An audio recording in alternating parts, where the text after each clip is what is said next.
Hey everybody, welcome once again to the Wrestling Inc. podcast. I'm Glenn Rubenstein, joined as always by Giri, and today we're going to talk about SmackDown for September 19th, 2017. Going to talk about No Mercy coming up this weekend, talk about attendance at WWE house shows and live events and how that's going, in addition to TV tapings and other news from around the world of professional wrestling. Raj, how are you doing this morning? Good, man. How are you? Doing good, man. Doing good. Interesting SmackDown last night. Kind of tough act to follow with the week before, but let's, before we dive into the nitty gritty, what were your overall thoughts of the episode? I just felt like it was mostly filler.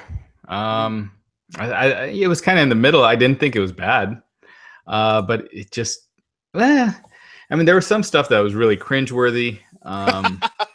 One segment in particular. One segment in particular. But other than that, I didn't think it was bad. I just thought it was just kind of there. Yeah, you could tell that with No Mercy coming up and Hell in a Cell still being a couple weeks out, that they're really laying the groundwork, but in no rush on those storylines. Yeah, I just thought it was kind of a nothing show. Yeah, which is weird too, because we've only got, I just looked at the calendar. We've got 2 SmackDowns between now and Hell in a Cell, and the way that they're treating it, you would think it was 5 weeks off. Yeah, and you had 2 segments that were basically identical to last week, with the Jinder and the Dolph Ziggler one, which is almost exactly the same as last week. So it was just kind of like being on a treadmill, just running in place. And I don't know. Aside from the racist nature of some of Jinder's remarks, I would say that I don't know which segment was more painful. I guess Jinder won just because. I think Jinder won hands down. That was. Yeah. Although Dolph was pretty kicking a dead horse. Yeah, they're building that for Bobby Roode. I don't know if it's going to be Dolph coming out to Bobby Roode's entrance or, Bobby Roode interrupting Dolph. I think Bobby Roode interrupting Dolph would be more effective, but that's where that's headed.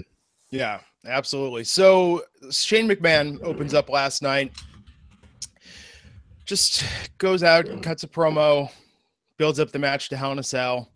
He condemned Owens to vengeance. That was very weird. Yeah, I liked this promo until that line because it seemed very it seemed realistic and organic. Sure. It didn't seem so scripted.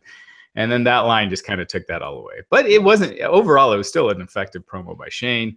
There's no funny business, he acted the way he should have. And so overall I liked it. I just that line was just a little too much. And for better or worse, man, Shane, Shane is a top star in the WWE. In terms of, if you look at the matches that he's been in, the pop he gets from the audience, he's a reliable go-to now. Yeah, I think people roll their eyes when they think about Shane in a feud or Shane in a match, but they always end up being at least entertaining or newsworthy. His match with Taker, I thought it kind of sucked, but it was overshadowed. The suckiness was overshadowed because of that the cell spot. So yeah, it's always something interesting and entertaining. So I have no problem with the Shane and Kevin Owens feud. And Kevin Owens, this is, probably the most he's been pushed, the most he's looked like a top guy since he's been with the company. And that's including his reign as Universal Champion, in my opinion. Yeah. No, it's good for the both of them. I think it's just SmackDown, man, the lows are pretty low on that show. The peaks are decent, but yeah, there's a lot of B stuff. Yeah, you just take you take the top 4 stars of SmackDown, you take the top 4 stars of Raw, and you kind of see just how far beneath Raw SmackDown is, as far as star power, not necessarily talent, but definitely star power. Yeah, there's something that's missing from the mix. And so, speaking of which, we went from that to Hidden English versus Randy Orton. Yeah, in a match that really was to set up Rusev and Orton after the fact when Rusev came out and attacked Randy. Do you think, is this going to help Rusev? I know everyone's been wanting to get him in something with a little more traction here. What do you think about the way that they're going in building this? First off, I was surprised they let Aiden English get so much on Randy Orton. Oh, yeah. And then it made sense when Rusev came in, because if Orton won a quick match over Aiden and then Rusev beat Orton quickly, you know, it would have made Orton look weak. So this way it looked like Orton had a hard fought match and then was beaten quickly. So, you know, it protected him a little while giving Rusev something. So, you know, Orton has just lost his last couple of feuds. So I see him going over on this one. And I just think that's the wrong plan. I think there's so much potential with Rusev. And the longer you wait, sometimes you miss that chance and you miss that opportunity.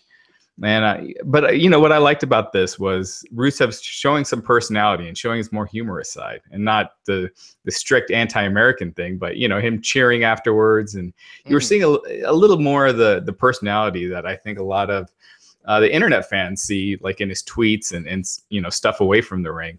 And I think the more they incorporate that, the more the Rusev character could evolve and become a top star again, and maybe even a top babyface. So, you know, I think him beating Orton was the right thing. So, yeah, now I guess they're tied. So that leads to the tiebreaker, and hopefully Rusev takes it. But I wouldn't bet on it. You know, with Randy, and here's the shame of that. Here's the shame of that if Randy wins that feud, is right now, having lost to Jinder repeatedly. And Bray. He lost the blow off to that. Having hard fought matches with Aiden English. I think that, no, seriously, if he loses to Rusev, there's actually a great comeback arc there where Randy can say, you know, people have said that I seem like I'm tuned out of this, and maybe I was. And we have this redemption arc. That would make Randy kind of interesting again. But I think to get him to that point, he has to lose to Rusev. If he just comes back, we're going to have Randy in the middle, you know, just sort of with the, oh, okay, that's serviceable. He does an RKO attitude. Yeah, I mean, you know, what you suggested is fine, but then what do you do after that? Like, what does Orton change to show that he's looking for redemption and that he's no longer, you know, just resting on his laurels? I mean, he's kind of who he is. I can't see him changing his character up much at this stage of the game. So, but you know, I could see that doing something where he's been on a bit of a losing streak and then he gets fired up, or I don't know, does something to freshen himself up. And it's not as in-ring performance necessarily. Actually, with Jinder, though, some of those matches, especially with what he did to the Singh brothers, I mean, that was actually Randy the most fired up we've seen him. But I think it's the promos. I think it's the fact that his promos are just always so dull and just on a repetitive loop of what he's been doing forever now, that I think in the promos that attitude would come across and maybe add a little spark to the fire. I don't know. His promos have been like that forever. Oh, I know. I you know, it's not like he's going to all of a sudden turn his promos around and be a different, you know, and put a unique spin on him. So I don't know. I just think Orton is who he is, and that's who it's going to be.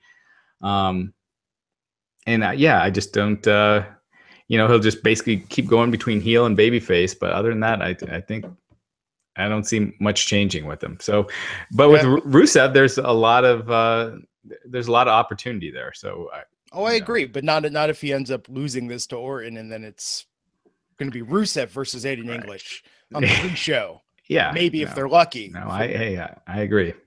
Yeah. Okay, so let's talk about it, man. Jinder and the Singh brothers coming out there, roasting Shinsuke Nakamura. You think Vince McMahon's paying more attention? And that's why we're getting these terrible jokes. Oh God, I could tell those jokes are probably coming from Vince. You know, I'm sure Vince thinks that when he sees Nakamura, is the goofy faces, you know.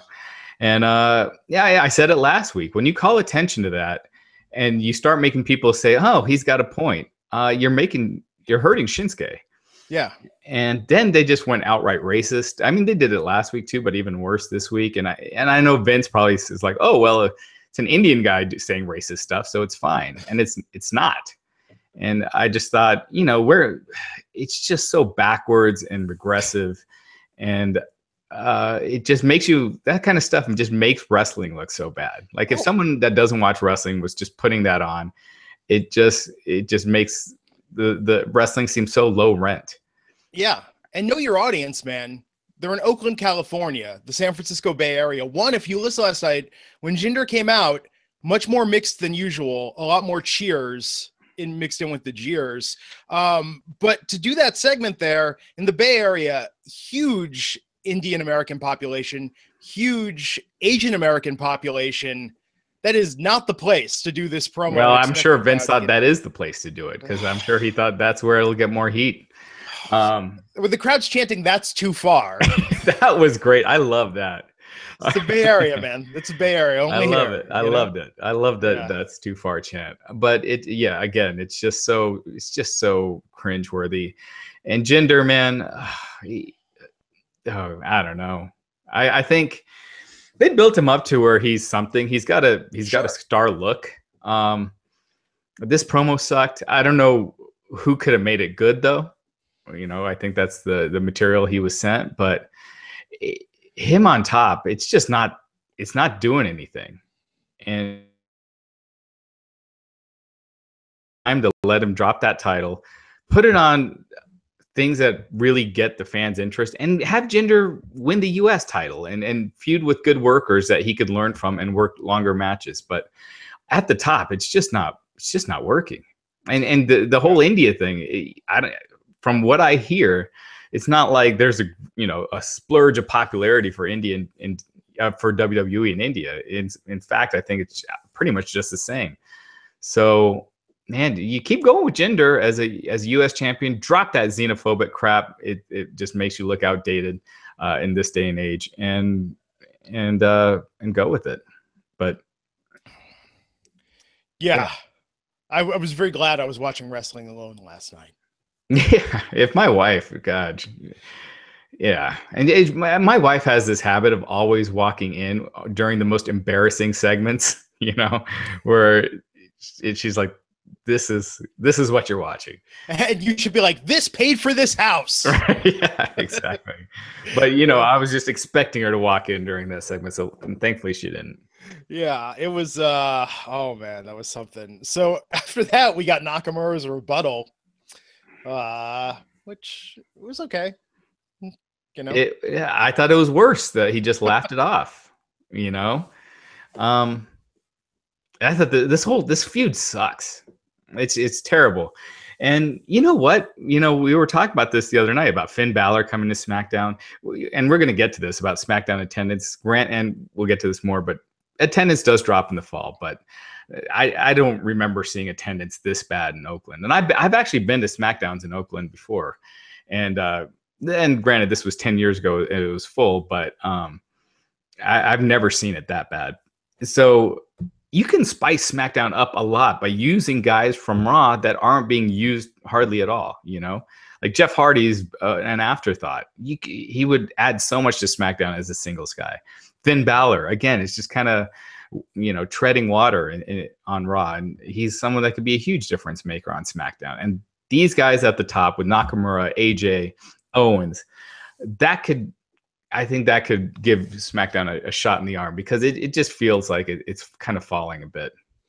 Yeah, I mean, they're trying to have it every single way, right? I mean, they're trying to have the indie wrestler cred portion of the show, and then they're trying to do this. I mean, you can tell it's a big Vince play with Jinder, and it's like, no, we're going to bring it back to the 80s in this very xenophobic feel and get the heel heat on the Indian champion. And they're trying to do so much. And then at the same time, we'll talk about this in a minute. And then at the same, we've got the women in one segment, and we've got this, and they're trying to just cram it all in there. And I think it's buckling under the weight of that, and not trying to be one thing. Yeah, just Vince knows one thing when it comes to pushing like foreign top guys.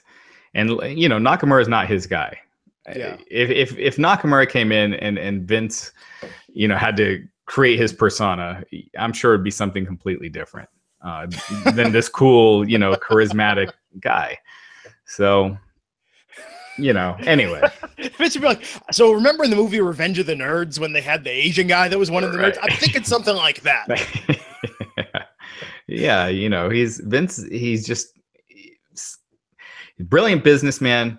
WWE, they're making a ton of money. So on the business front, they're doing fine, but they just know how to grasp as much money from a shrinking audience that they can. And they're good at that. So it's not, can you imagine how much more they'd be making if it was growing in pop?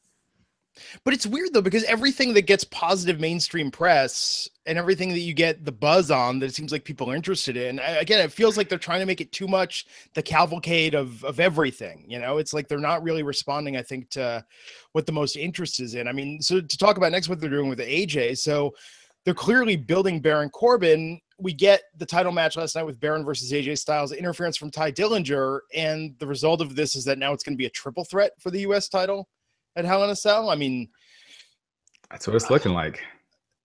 Who does this benefit ultimately in this? Ty? It gets Ty out of dark matches.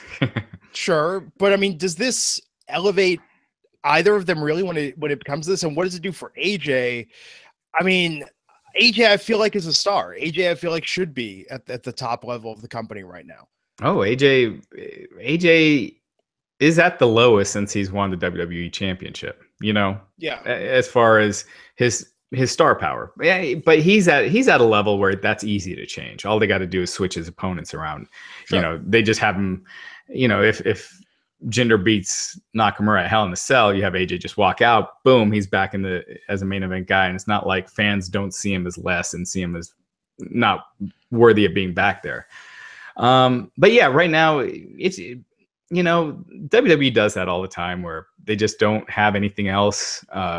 You know, at the top, they've got their program set and they're not really building other top programs. So it's like either you're at the top or you're mid card.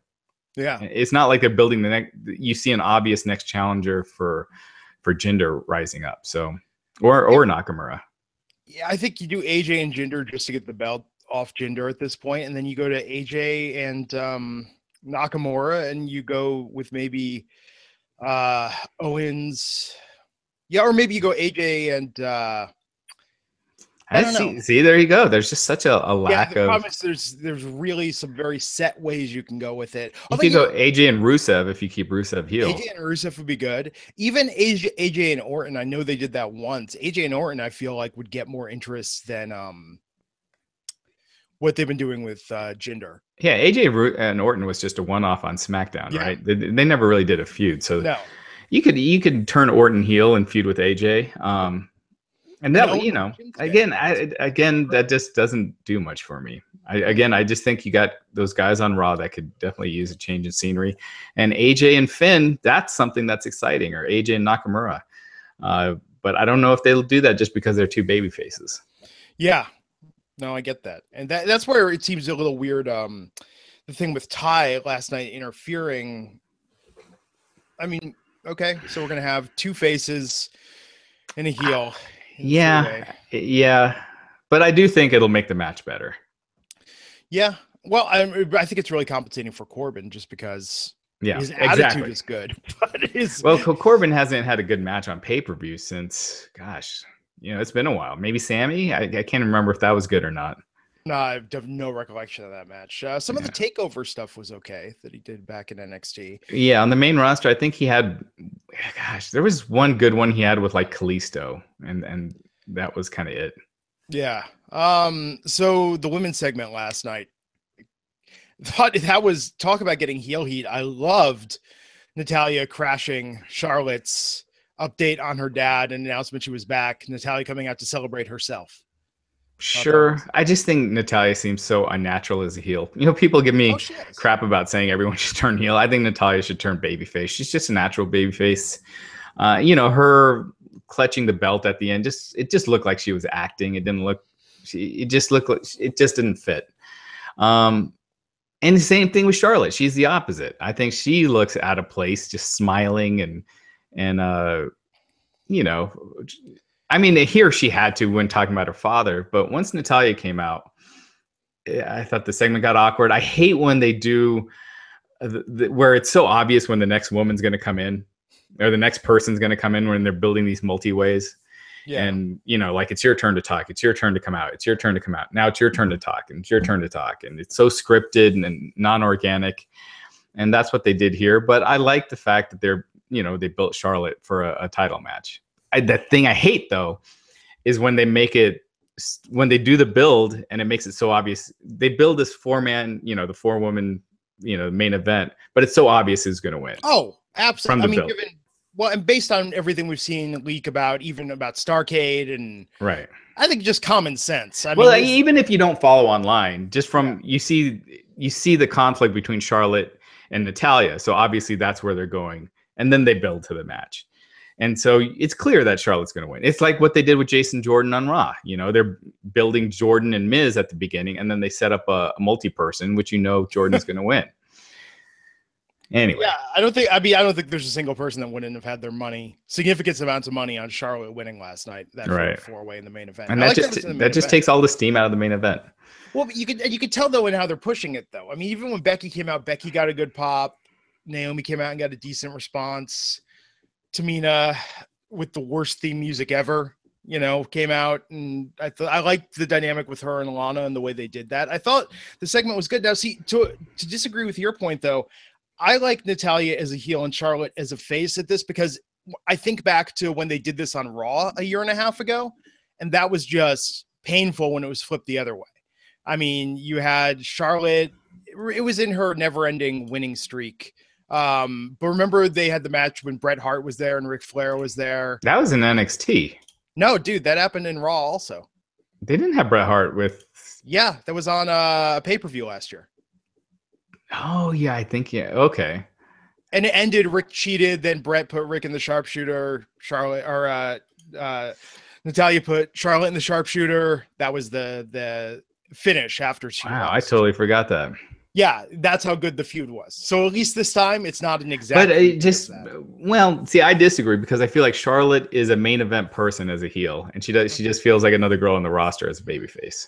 Yeah, I mean, I think unless Carmella cashes in and wins, I think we're going to be in for another long Charlotte reign, just like we saw on Raw, and it's going to be the Charlotte show for SmackDown women and the Asuka show for Raw women for the foreseeable future. Yeah, but at least now she's a baby face, so it makes something different. And you could have Paige come back.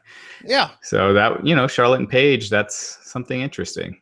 That would be good. That would be a very good feud. So after that last night, that's the main event, which someone's asking where Bobby Roode was. Bobby Roode worked the dark match again. Second week in a row, he did the dark match this week against Ty. I think they're just keeping him off of TV to get that pop when he interrupts Dolph Ziggler. Because it worked so well for Shinsuke using this formula. What's that? Oh, the first Dolph feud. Well, yeah, the idea, and then we'll show him, but then you won't see him for a couple weeks, or you won't see him wrestle. But then at the pay-per-view, people are going to go nuts. Yeah, well, there was a lot of anticipation for that match, and then the match just sucked. Yeah, but with Bobby, how have they been building the anticipation? They're not. I mean, by not being on TV, so it'll be a little more of a surprise when that glorious theme hits. I guess you're not having Dolph out there calling him the rock star, making references to Michael Jackson. And he might. Who knows? They like bringing out the baby faces' weaknesses, so maybe Ziggler will start saying how Roode without that theme is nothing and has no charisma. I could totally see them scripting that kind of crap. Yeah. The Hype Bros versus the New Day last night. The New Day picking up a win, and after teasing further, perhaps the Hype Bros will split. Perhaps they will turn heel. Who knows? I think it'd probably be better for them to be a heel tag team, just because there aren't. Who's the other heel tag team? You got the Ascension, Primo and Epico, I guess. Supposedly coming back. It's just so shallow on that end that, I guess it gives them something.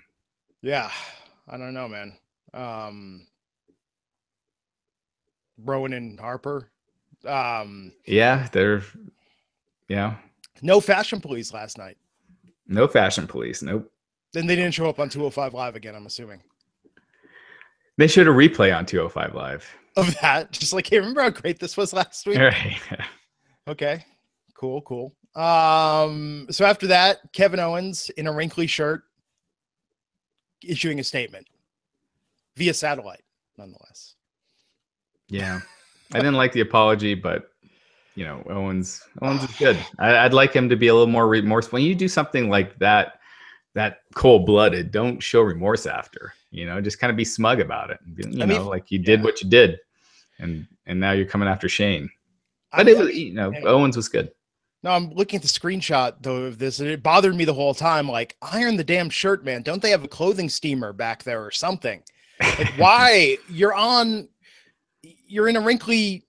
When was the last time Owens wore, that shirt? It's probably been a long time. But when he came out in a suit that one week, he looked really good. I just think that if the diss on him, or there's this thought that he's kind of a schlubby guy, don't look like you just literally a schlubby guy in a nice shirt. Yeah, like I just picked this out of the dirty laundry, smelt it, and then put it on, Yeah. Oh, yeah, man. I don't know. That just bugged me the entire time. But no, I think this is going to be a great match. I'm looking forward to this more than anything else at Hell in a Cell. Yeah, same here by far. And New Day and Usos will be good, and I'd be looking more forward to it if we hadn't seen it a billion times. Oh yeah, no, they've run that same problem as Raw. It's like you've run this into the ground. Actually, even more with New Day and the Usos. Although, okay, so the one line that bothered me in Owens' thing is him saying people like him don't go to hell for what they're going to do; they go to heaven. I was like. That was so, and especially because didn't you think the better? I thought he was going with this was people like me don't go to hell for what we do. I thought he was going to say they go to jail. And I was that's what I thought he was going to say. Which I would have been a thought killer line, but they go to heaven. That was so weird. Yeah, I did not see. I totally thought jail or prison. Yeah, yeah. It could have been so badass if he would have said prison. Oh my god, that would have been phenomenal. And instead, nope, they go to heaven. Yeah. Yeah. Okay, so Dolph Ziggler, man. Here's my thought on this. If he just would have walked out and done the goddamn fake entrances, as opposed to coming out and talking about it first, it wouldn't have been great, but it would have been 10 times better than it was. Well, I think it's supposed to be irritating so that when Rude comes out, it does get that big pop. So that's what they're doing. It's not supposed to be entertaining. Yeah. And they're doing a good job of that. But could you imagine, okay, let me paint the scenario for you. Throughout the evening, if HBK's music hits, if Triple H music hits, and every time the audience is like, oh my God, and then out comes Ziggler, I think that would be awesome to troll people. And I think, here's my thought, I think they do that for like 6 months to the point people are just like, this is so bad. And then Hogan's music hits and Hogan actually comes out. Something like that. That's you know what I'm saying? That would get so old. It's already gotten old. It has gotten old. But I think the audience would fall for it every time if Dolph didn't. And I bet you the thought backstage is we have to have Dolph come out and say this first, or else the audience is going to be really upset that they thought so-and-so was here. I don't think you'd want to do all that build for Hogan coming back who's not wrestling. Yeah, I know. Or something of that caliber. So I like that this is building for Rude. It's so, at least it's building for an up-and-coming star. So, 6 months, no way. I mean, that's a waste of Dolph. In WWE time, a waste of Dolph. Because what else? Oh, the great things they could be doing with Dolph Ziggler. At least, well, they're doing something with him now. Yeah. But I do like the idea of doing separate entrances throughout the show as opposed to all at one time. Just something to like really bait people with it, really get people riled up. But I just think it's a waste to have them come out before and say, "Hey, I'm going to do this thing." And do it. Yeah, the Triple H thing would have actually been a great way to start off the show because I think people would have bought it because of the Vince attack the week before. And that's when it worked, by the way, was when he did the Shane thing to Kevin last week when he came out and did that with no build up ahead of time. People fall for it, and it's much, much more entertaining. And here's my thing again with last night's show. You're coming off this angle that everyone's talking about, and it's treated as just another angle tonight. You know what I mean? When you have a big storyline, make that the focal point of the show. Have Daniel Bryan come out in the beginning and say Shane is coming, he's on his way, he's going to address it. Don't just give that away at the beginning. Just have make it a big deal as opposed to just kind of a couple throwaway segments. Yes. And just to clarify, when I say 6 months, I mean 6 months in WWE time, which is 6 weeks of SmackDown. It basically feels like 6 months. Yeah. Yeah. Everything they do feels like it just goes on forever and ever and ever. The Fatal 4-Way in the main event, we knew how this was going to turn out. What did you think of the match itself? I thought it was good. I didn't think it was worth a "this is awesome" chant. I think fans are abusing that chant. I feel they're a little The threshold has been lowered for. I feel like they were like, oh, we haven't gotten to use it tonight yet, so let's get it out now. But it was good. It was good. It was, predictable. I don't know. Do something like, you have Raw giving away the third hour now because of football. And did you see that drop from the first hour to the third hour in viewership? No. It was almost a 20% drop from hour 1 to hour 3. Surprised that's it. I feel like I made it like an accomplishment. I feel like I went to traffic school some weeks watching Raw. It's like, oh man, that was so long. Yeah, it was like 2.5 million viewers by the end, and it was over like 3.1 at the start. It speaks to the dedication of wrestling fans. I'm shocked 80% of people make it all the way through 3 hours of that each week. Yeah, that's true. Especially when they're throwing away, all the important stuff happens in the first 2 hours. Yeah. But here again, the main event was kind of, it's important, but the way they've been building the women's division so far, I don't think that should have been the main event. I think Owens responding or something, again, building that big angle that you're coming off of should have been in that last segment. It's true. Would have given Owens time to iron his shirt. Yeah. Yeah, this was a weird episode last night, man. I mean, I feel like this happens every time they've got a week where the opposite brand has a pay-per-view that Sunday. It's sort of like saying, well, we can't do too much. Yeah. You don't want to, overshadow what's going on Raw, but Raw did nothing either. So this was one of those filler weeks that the only thing you missed was Charlotte Flair coming back to action and getting a title shot, really. Yeah, and that's big. I mean, and Jason Jordan getting a title shot. Yeah. Which, want to talk about something that feels like, what's it been, 6 weeks since it was announced that he was Angle's illegitimate son? That feels like that was 6 months ago. No, that was like back in July, right? Okay, so 10 weeks, maybe, since that feels like it was forever ago. Yeah. Forever ago, that feels like it happened. I'm shocked he's just now getting a title shot. Yeah. It's not going to do him any good. They need to change the storyline, not just go on the path that they're on. Yeah. So let's talk about. So overall, SmackDown. Oh yeah. If you missed it this week, you didn't miss much. Watch the highlights on YouTube. C+, because something in there. Yeah, go on YouTube. This week. Oh, sorry. Go ahead. I was just gonna say, just watch highlights of the women's match in Charlotte's segment. Yeah, WWE this programming this week, I'd say, is C-, just completely missable for the most part. Yeah. So what's up with Enzo on 205 last night? I heard they continue to build Sunday's match with him and Neville. Yeah, so this is something you've seen in the past with guys that have heat, where they bury them so far that the guys that have heat that are over with the fans, like in the past with MVP or Matt Hardy, to an extent Cesaro, but not exactly. But where someone's really over with the fans, and WWE does everything they can to make sure that the fans stop cheering them. And Enzo is pretty much getting to that point now. Braun, when Braun was beating him up, fans were chanting, "Thank you, Braun."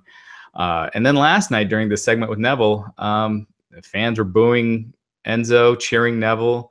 And, when Enzo did his last line, they're booing him. So they're effectively taking someone that was one of the most over acts in the company. And instead of finding a way to use that, and yeah, he has heat, but do you want to squander a possible money guy in some role? He's a money guy out of spite, out of backstage stuff. But that's what they've done. And Enzo is now, a lot of times what this ends up leading to is they get rid of all the guys' heat, keep burying them until they quit or they get released. And Enzo's getting to that point where he's not going to be getting those pops. Fans are turning on him, and which is by design, which is what WWE wants. So it's, it kind of sucks to see that he was probably the most overact. Him and Cass were probably got the biggest pops in the arena last year, last summer. And they're squandering it all away. Yeah, I mean, I get that from a weird strategic point of view. They don't want someone to leave that has value that will somehow surpass what they did in the WWE outside of the company. Right. So I understand trying to really just bury him that far. But at the same time, yeah, it's with 205 Live. Okay, so if Enzo is treated like a joke and loses on Sunday, what does that mean for 205 Live? I feel like they're running out of options of what they can do. Well, they'll probably just keep him as a job guy, keep getting buried on 205 Live, and then he's got absolutely no worth. Yeah. But where do they go next? I mean, Neville versus Aries was great, except they never really pulled the trigger on Aries. It's probably Cedric. He seems like the one that they've been most protecting, and so I mean that's my guess, Cedric Alexander. I don't know, man. Let's see what happens Sunday. I could see Finn. I could see that. Finn Balor. Yeah, what? I could On see them doing something live. I'm telling you, man. That would be that would be such a bad move on so many levels because they pay Finn so much money. Mm-hmm. He's a higher paid guy. They're not going to squander that money on 205 Live. I could see them doing something crazy if they're like they need. Well, because look, what's Finn doing right now with Bray? Where does Finn go from Bray? Back to Elias? Anywhere. Brock. They could easily put him. That happen. I'm talking the darkest timeline, Raj. I'm talking the realistic worst case scenario.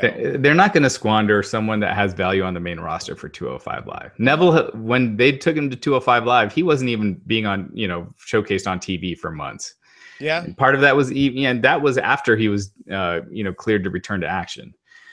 He was never prominently featured on the main roster. He was always a guy that wins one week, loses the next 3. So they're not going to do that with Finn. There's way too much value. Vince doesn't. It's clear he doesn't think anything of 205 Live. So he's not going to take someone that he thinks is a star and put him there. Where do you think Enzo is at with merch sales compared to the rest of the roster? I don't know now. I know their merch was selling really well, like 6 months ago or a year ago. Oh, yeah. And there was so much of it. Yeah, I haven't really looked into it. I mean, I can check, but I'm just curious. I'm sure it's dying out. Yeah. Well, when those things start hitting clearance, I mean, I guess they can't sell all the Enzo and Big Cass stuff anymore. So it's just going to be, all the certified G stuff. So let's talk about the match card for No Mercy. We went over this the other night, but let's recap it again, just with some predictions, see if anything's changed about the chatter about what could be happening. But The Miz versus Jason Jordan for the Intercontinental Championship. You still, where are you at? Where do you think is going to happen with this? I think they're going to have Jordan win. And it keeps the feud with The Miz going. I think I could see him setting up a win, but The Miz Taraj interfering and The Miz retaining, even if it's by a cheap DQ. You could like a DQ or something. I could see that too. I just don't know that they're ready. I just don't see Miz beating Jordan yet. Yeah. I don't know if we're ready for Jason Jordan as a champion. God, could you imagine if they have him come out there by himself and just let him do promos?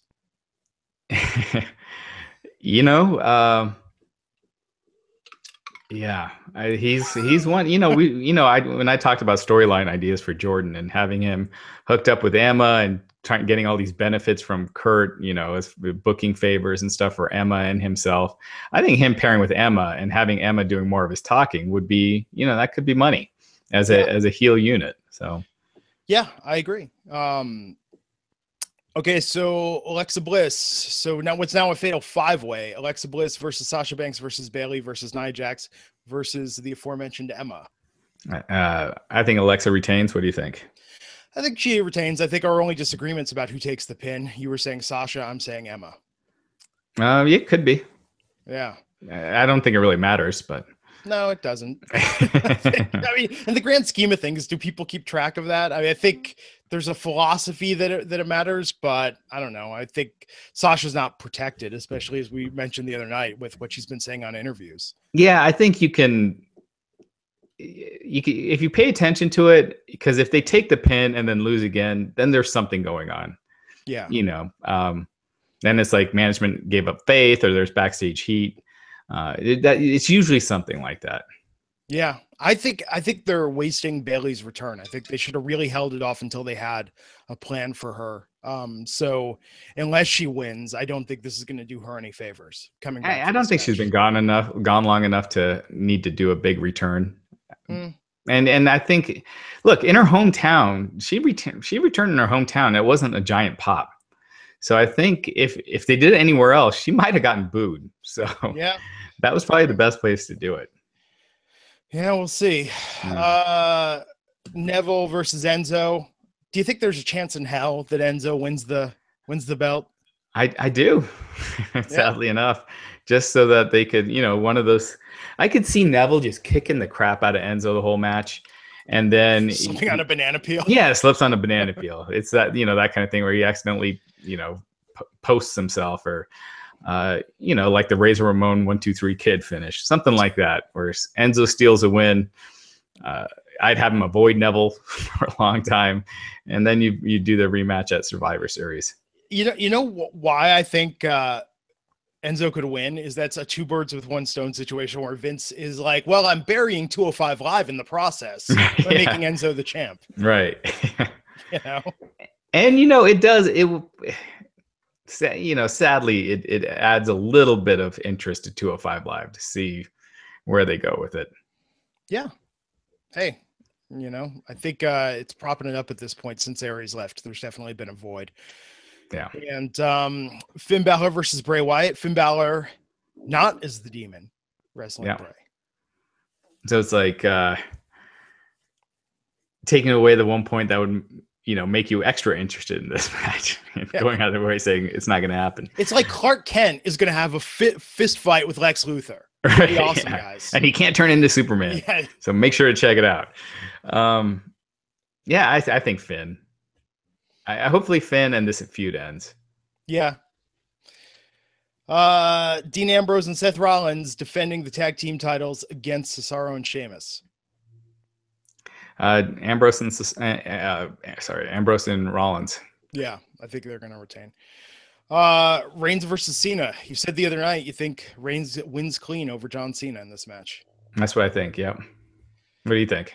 I think there's some sort of schnoz finish or something where they can't pick a definitive winner. I think still with Cena being a part-timer, I don't know that they want to damage him at all. I don't think it damages him. I mean, it's ultimately that's what the idea is to have Reigns, Cena kind of pass that torch, as it were, to Reigns. So unless Cena's sticking around for a while, he's currently, hold on one second. Let me double check my notes here. He is currently listed for Survivor Series. So they could always do something weird and then have a rematch at Survivor Series. But at the end, if they do another match at the end, Reigns is going to be the one, beating him. I could see it in that this makes sense with Reigns taking on the Undertaker, that it's okay. We've now completed or we're close to completing everything that makes him look as the most credible threat to Brock Lesnar and setting that up. I get that. I think Vince sees the paint drawing on the wall. I think he knows with Cena getting this Transformers, the Bumblebee movie, I think he sees where that's headed and all these Today Show gigs and stuff like that. So I think he wants Cena to pass that torch sooner than later, not risk, Cena being gone by the time it's time to do that. And it makes sense. The one thing that gives me pause, though, when we're going to talk about this next, about the attendance at the WWE live shows. And then not just the house shows, but the tapings as well. Like I mentioned, I'm going to Sacramento and Fresno this weekend. John Cena's appearing in Fresno at a house show. He still is such a draw. Yeah, he's still working live events. Yeah, no, definitely. But I think that if there's any want, not necessarily to protect him, but just to sort of keep the shine there, I could see them in having a less definitive outcome to this match. But that being said, trust me, him losing will not hurt his drawing power. Like people that are going to go to, for Cena are going to go regardless. But I'll just think a little bit less of him, Raj. Just all right. Yeah. Actually, you know what it'll be? It won't be the loss. It's when he has to come out and give that promo on Raw that you earned my respect, Roman. When he does that, a piece of me will die inside. Why? People hate Cena. People not hate Cena, but they boo Cena anyway. I know, So it's just, at least it with would be, Undertaker, they didn't make him come out and do that. We yeah, talked if about they this the did other that with night. Undertaker, that would have been terrible. But But go with back and watch. Cena, it's not a big deal. Yeah, but go back and watch Daniel Bryan and AJ and even Mark Henry putting over Roman after getting their ass kicked by him, and it's just oh, it's so painful. That's a formula that doesn't work, but Yeah. they're keeping at it.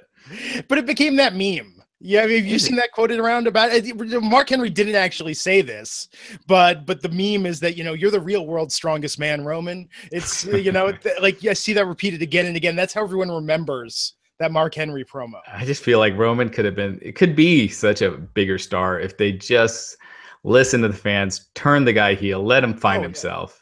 Yeah, I think they're doing a disservice to Roman, because Roman is great in the ring. His matches, he's had more good matches on pay-per-view since WrestleMania than Nakamura. They're better matches. So he there's a ton of potential there that's just, going to waste. And I think a lot of the fan hate for Roman is directed at the company, because they're not. Absolutely. It is 100% that. I was thinking about this the other day. I'm not going to go on too big of a tangent here, but think about music, right? And think about sometimes when bands come out. And I'll use the example. I was rereading this thing about Robbie Williams, world's biggest pop star, huge everywhere, but in the United States. Why didn't he catch on in the United States? Because MTV, all the magazines, TV, everyone was saying, this guy's the next big thing. This is your pop star. This is the guy you're going to love. And there's a backlash to that. I think it has nothing to do with the person's talent. It's when it just feels like it's being forced upon you and you can't discover it on your own. That's where people kind of go, I think I'm good. Yeah, and people were discovering it. I mean, if you remember before the Royal Rumble, Roman was getting cheered by the fans. So it's not like there's this innate hate that they don't like him for some odd reason, to begin with. Exceptionally talented. Even has charisma and swagger, even though sometimes it feels forced. I think it feels forced because of the lines they're giving him and what they're telling him to do, not because of anything that he's doing wrong. Yeah, that's why I really liked his promo on Monday night. I thought it seemed more natural. It seemed more him. It didn't seem as forced. And I think, could you imagine if The Rock, they're like, no, we're not turning him heel. We want to keep it. We're going to keep this Rocky Maivia thing going. Don't cut that hair. Keep that big little afro thing you had dangling at the top. Oh man. We're going to keep trying it out. Could you imagine if they did that? Good God. On a weird anti-comedy level, that actually sounds fantastic. That it's like 20 years later, like still, he never went on to Hollywood. He never got over. Vince still trots him out there as the same character. He's like, this is going to catch on, damn it. Yeah. Yeah, man. I don't know, but it's just that feeling of just being so forced. People respond to that. There's something they can tell when it's just too much of a predetermined, which is funny. I was going to say too much of a predetermined outcome. Very funny for this business. But let's talk about the main event: Lesnar versus Strowman. Do you think that Lesnar is going to lose this time? No. I think he should. I think you could still get to where you want to go. If Lesnar and Reigns is the plan, you could still get there by having Lesnar lose here. You make a superstar in Braun, and then have Lesnar win it back at the Rumble, and then you still get to do Lesnar versus Reigns. Instead of, the amount of equity you get with having, if the whole idea is that Reigns beating an unbeatable Lesnar will get him to the next level. I just don't see that. And I think Reigns beating Lesnar, regardless of if he loses the title or not, is going to have the same outcome, with the fans and everything, drawing power, business, everything.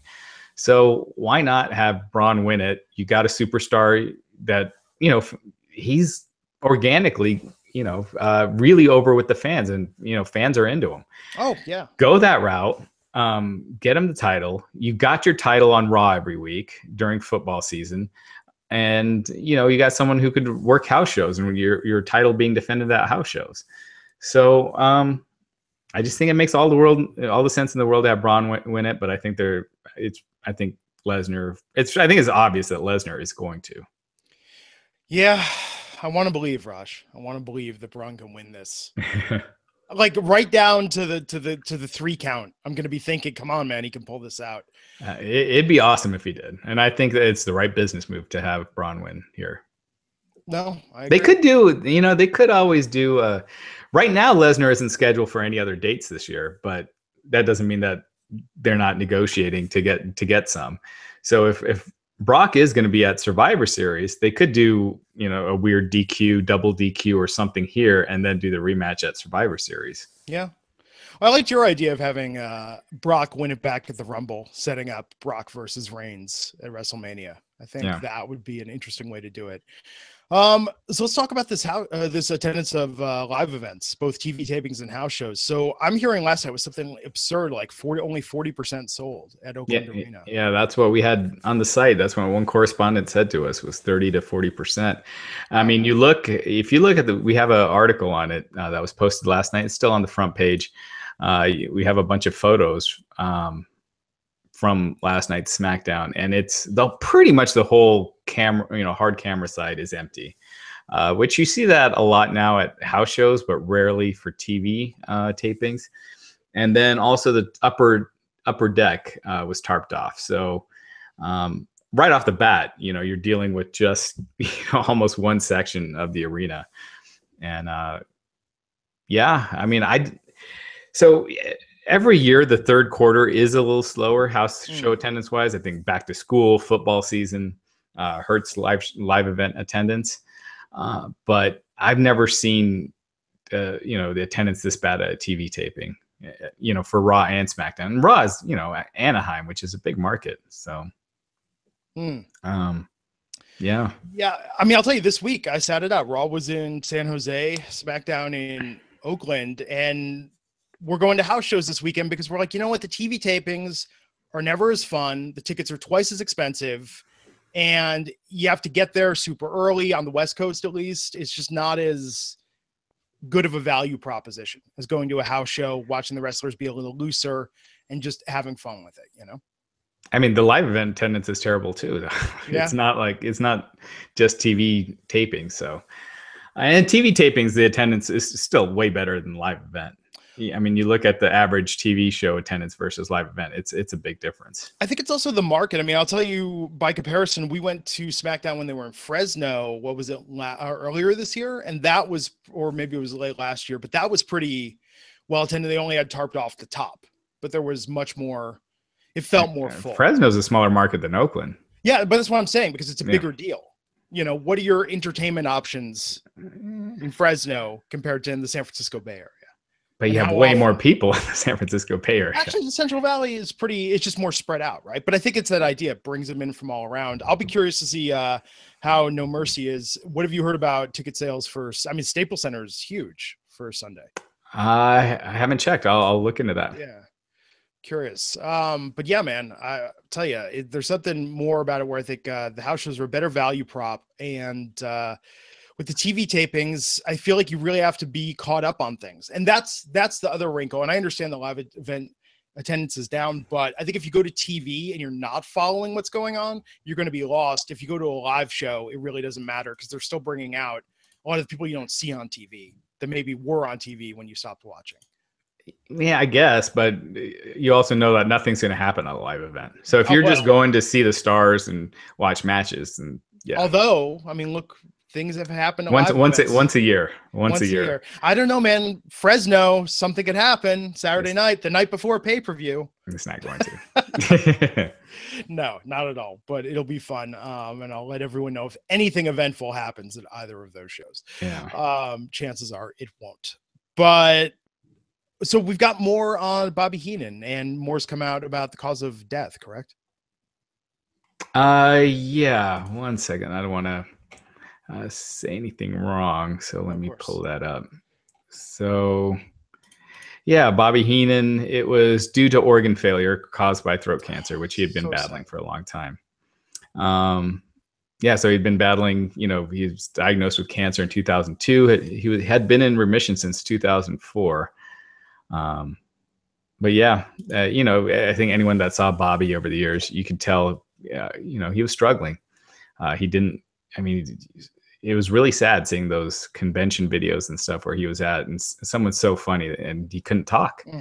And you know, people had been talking about the Royal Rumble '92, and you know, all these Bobby Heenan as a commentator, and so like I went back last night, and I actually put the Royal Rumble 1992 on. Oh wow! And I wasn't watching it; I had it on in the background, so I was listening to it while I was working. And freaking Bobby is just, I haven't gotten to the Rumble match itself yet. I'm, to where the Rumble's about to start. A couple things with that. First thing, Bobby is just, man, he was just amazing because he is just on the whole event. And, I'm talking like the Bushwhackers versus the Beverly Brothers. If that match happened on pay-per-view today, and you had Michael Cole and Corey Graves, all due respect to Corey Graves, but they're not going to make that match entertaining. And that match is going to suck and you're going to be bored. But Bobby and Gorilla were so freaking entertaining that match was watchable because of their commentary. And that whole event, Bobby is just on. And he is just like, he just never stops. And he's just like one-liners and staying in character and being the heel. And he's just amazing. And I never go back and really watch 90s pay-per-views or 80s pay-per-views. So it's you go back and listen to it, and it's like, man, this is so freaking entertaining that regardless of if the match is good or bad, you're being entertained anyway. Oh, yeah. And you don't have that with commentary now. You don't have where a bad match can be overcome with entertaining commentary. Yeah, I mean, I think you see shades of that sometimes with Corey Graves. I think in NXT, there were a couple that I remember where he definitely made it. But again, I think he can add to a match, but I don't see him, definitely not near that level where. Oh, well, look at the experience level. I know I'm saying. No, it's not just that. Yeah. It's Bobby's wit. You're just born with it. I mean, he's coming up with stuff just on the fly, just responding to Gorilla. And he was just amazing talent. Oh, definitely. And you haven't even got to the money part of the Rumble yet. Right, yeah. With Flair's win and Heenan's reaction to that. No, I still, to this day, remember lines from it. Like, Bobby's, it's not fair to Flair, and, turning on Roddy when Roddy helped Flair for a minute and then turned on him. And, Bobby was saying, oh, it's a kilt. I'm never going to call it a skirt again. And then when Roddy turned on Flair, he's like, you skirt wearing freak. No, he was great, man. He was great. And it's such a sadly ironic way to go, given his gift. Yeah.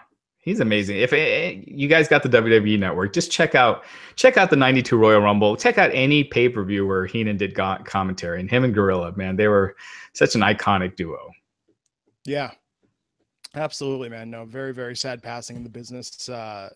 Forever changed because of him. He added so much with his commentary and his mic skills. And one more thing I got to say about that 92 Royal Rumble. Holy crap, the talent, those legends on that were at that event, It was the Road Warriors and Hulk Hogan and Bret Hart. Actually, Bret Hart wasn't on that one. Sorry, he was supposed to be, but they did this injury. Canceled at the last minute because you didn't give him the questions in advance. Oh, yeah, right. He canceled at the last minute. But Roddy Piper, Owen Hart, Sid Vicious, which it's not at the level of the other guys, but still, Kerry Von Erich. It was just a who's who in that Royal Rumble. Shawn Michaels, The Undertaker. It was like, man, the Randy Savage, the star quality. I don't think there's ever been so many huge names at one event as there was for that. It was pretty amazing. No, you watch a lot of that stuff now just to look back. Do you think part of that is that you can't have that perspective as it's happening? I mean, you don't get that sense. You almost need hindsight sometimes to really realize the gravity and impact. No, I think even then you realized it was a star-studded Rumble. I think they advertised it as such. So, you knew, it was huge names, but going back and seeing it, it's like, holy crap, that was huge, Oh, it's crazy, man. So speaking of things that are advertised, Raj, since our conversation since your clarity about Starrcade the other night, now what am I seeing online everywhere I turn? Everyone's like, wait, what do you mean this isn't going to be on the network or a special or a pay-per-view? What's a live event only? Like the internet had my same reaction of going from very excited about Starrcade coming back to being like, well, what do I care if I can't watch it? Yeah. And then, I mean, what do you care anyway? It's the same live event matches they're showing, except Jinder Nakamura is not going to be good in a cage. The only match that might be in, I mean, they got a Flair in a cage at Starrcade, which is kind of cool. Yeah.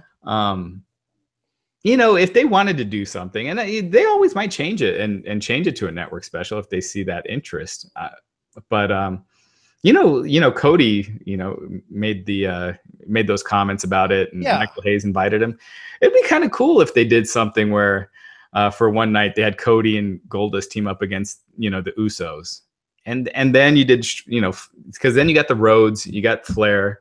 And if you could get Ric Flair to come out and make a special appearance, I don't know if he could with his health. Probably not. But then that's something that would be kind of cool for the network. But with what it is now, there's no reason to. Well, I think that's what got people's imaginations going about it. That's what captured the imagination of the internet wrestling community, was that idea that like, oh, hey, Goldust will be involved. Oh, hey, Cody might come back. Oh, hey, what if they do something with Rick? That's where people, I think you're right. If it's just a glorified house show with the Starrcade name, then yes, no one will be missing that they didn't watch it on the network. It's like what happens when pre-roster call up, whenever they went to Japan, and it would be like, hey, Asuka's going to be wrestling a house show in Japan, and they would have these matches. I forget what the one was. I mean, Jericho was involved in. There were a couple that on the card and in Hawaii. Yeah, they did. I don't think they did Hawaii. They did the one network special in Japan with Brock Lesnar against Kofi Kingston, but the Beast in the East or whatever. But since then, what I'm saying is when they've done those tours, they do special matches for those tours. And that's where people were like, oh my God, I hope it's on the network. I want to see this. They get excited when it's something a little different than usual. Yeah. But so far on this card, there's nothing different than usual other than Charlotte Flair's and Natalya's a cage match.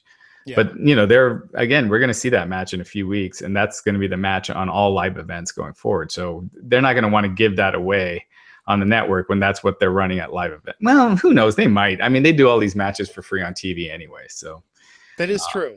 Yeah. But the timing is the weird part, because it's a week after Survivor Series, but it's the Saturday after Thanksgiving. Well, that's what Starrcade after the first few years, Starrcade was Thanksgiving. And so, that's the tradition. So, it's a smart gimmicking thing to get extra attention to it. But ultimately, it's just naming a live event. Yeah. What one do you think they bring back next? And do you think they start doing this more for live events? It's trying to make the live events special as opposed to just giving these event names for the pay-per-views and the network specials. I think it's probably just for the most part, the network specials. It seems like they have their names for all the other pay-per-views, and they're kind of sticking with it. Did they do TLC this year? Yeah. Or wait, though, that was the last, isn't that usually December? Yeah, but this year they're not doing it. This year it's Clash of Champions. So Clash of Champions wasn't a WCW pay-per-view. It was like their version of Saturday Night's Main Event, but it's a cool name. So they brought that, and they brought Great American Bash. I think those are it, right? I don't think they brought any other WCW names, unless I'm forgetting. Just want Halloween Havoc to come back. Halloween Havoc. If you have a Halloween show, why not? But yeah, I don't think there's a TLC this year. No, so the projected date originally was supposed to be October 22nd in Minnesota, but looks like it's right on Wikipedia, so I'm assuming that's not happening. Yeah, I think they decided to do away with it, which it really hadn't meant much over the years. Chairs match is a stupid idea anyway, and they went too far. Oh no, October 22nd TLC, they are doing it. So that's it is happening. So that's the next Raw pay-per-view after No Mercy. That's the last Raw single branded Raw pay-per-view of the year. So they are doing it. Gotcha. So what's the schedule for the rest of the year on the pay-per-views? So we got Hell in a Cell coming up. So No Mercy, obviously, this Sunday. Yeah. After that, it's Hell in a Cell. So SmackDown's single branded pay-per-view. Then TLC 2 weeks after that. That's Raw. November, only one pay-per-view. That's Survivor Series. So TLC will be the last Raw branded pay-per-view of the year. Wow. So the last Raw branded pay-per-views in October, November Survivor Series, December Clash of Champions, and that's going to be a SmackDown pay-per-view. So ultimately, I know a lot of people were kind of upset that there was no SmackDown pay-per-view this month, but there was a Raw one. So ultimately it evens out because December has a SmackDown and there is no Raw. I'm glad they're doing less pay-per-views. I think originally when there was that rumor about a September SmackDown pay-per-view, I think that would have been poorly attended, no storyline. I mean, so this is good. I think. We reported it, I think last year, that they were going to be cutting down on the pay-per-views this year. And so, yeah, they dropped 2. There you go. There you have it. Well, I think that wraps it up for this week, folks. Raj, anything else before we're taking home here? No. I think we got an interview with MVP coming up, so look out for that. We got a bunch of Impact talent interviews coming up on the site. One is going up today. Well, these were conducted a week and a half ago, so that was before they decided to drop GFW. What happens very fast? There's no conference call this week. Is there an Impact? There is a conference call coming up in an hour, so with Conan and LAX. So I'm going to jump on that here in a little bit, and we'll have any news from that. So there we go. I'm surprised they don't just let the fans dial in for that at this point. They could probably accommodate some of the questions on these calls. I'm like, should I keep going to these? But anyway. Then Sunday night, we'll be back here. Myself, Raj, and fingers crossed, Mr. Matt Morgan, right after No Mercy ends on the East Coast to talk about all the results. Yes. So join us then, folks. Until next time, I'm Glenn Rubenstein, and we'll see you back here on the Wrestling Inc. podcast. Take care.